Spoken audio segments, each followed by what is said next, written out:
many of you have a family member with diabetes? May I see your hand? Or friends with diabetes? They've all gone to docs, right?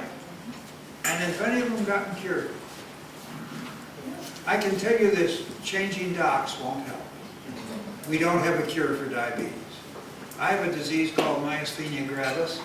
It's the same thing that Onassis had. It's a neurological disease. Well, I only got a third of the disease. I didn't get Jackie or the billions. But and there's no cure for it.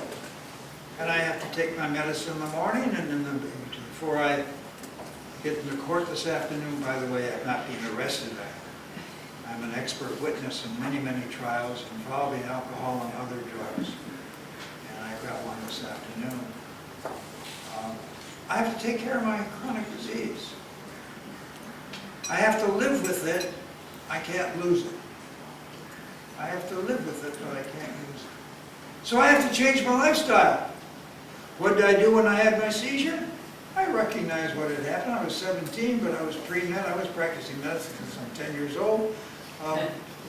I knew that, first of all, a psychomotor stimulant can cause seizures. And I also knew that sleep deprivation causes seizures. You know, doctors don't always practice what they preach. I know you folks do, but for instance, it's only been 2 years.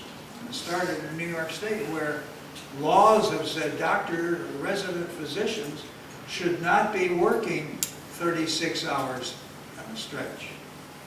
And the studies show very well that when people are tired, they make more mistakes, and docs can't make mistakes. So now we have laws protecting that. Well, why do some have it and some don't? And I already mentioned the genetic predisposition. And then there's environment. Any of you in Vietnam? Answer me if, did you see any drugs or alcohol being consumed by the troops there? Yeah, heads are going up. Of course, I was in Nam, and a huge number of troops were using it. And we expected that when they came home, they would have this huge epidemic of drug dependence. Hashish, heroin, marijuana, lots of booze. Didn't happen.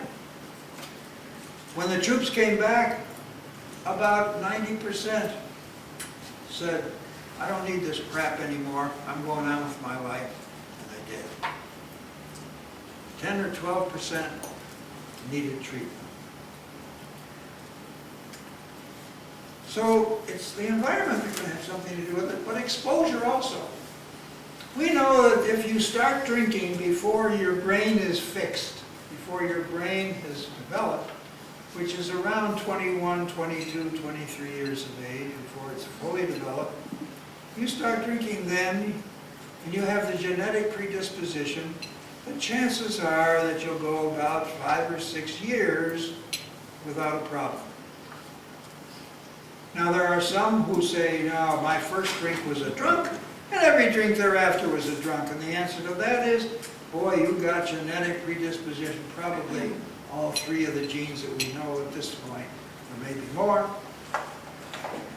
will help transmit the disease or catch the disease. I think that we need to recognize that everybody can get it. But the problem is, if you're a teenager and you start using, your brain is not fully developed. And instead of taking 6 years, probably about 6 months and you're hooked. And if you're a preteen before the hormones are raging, about 6 weeks of exposure. Who gets it? Well, I got bad news for you. Everybody can get it. Well, there are, as I said, some reasons. Kids get it. Adults get it. Seniors get it. I better look out. I don't have addiction in my family. I was blessed, very blessed. And I never went back to the stuff. not because I'm a good boy, and I hate to tell you this is not a halo, it's a bald spot. But I didn't go back to it. And I had no intentions, because I remember the consequence.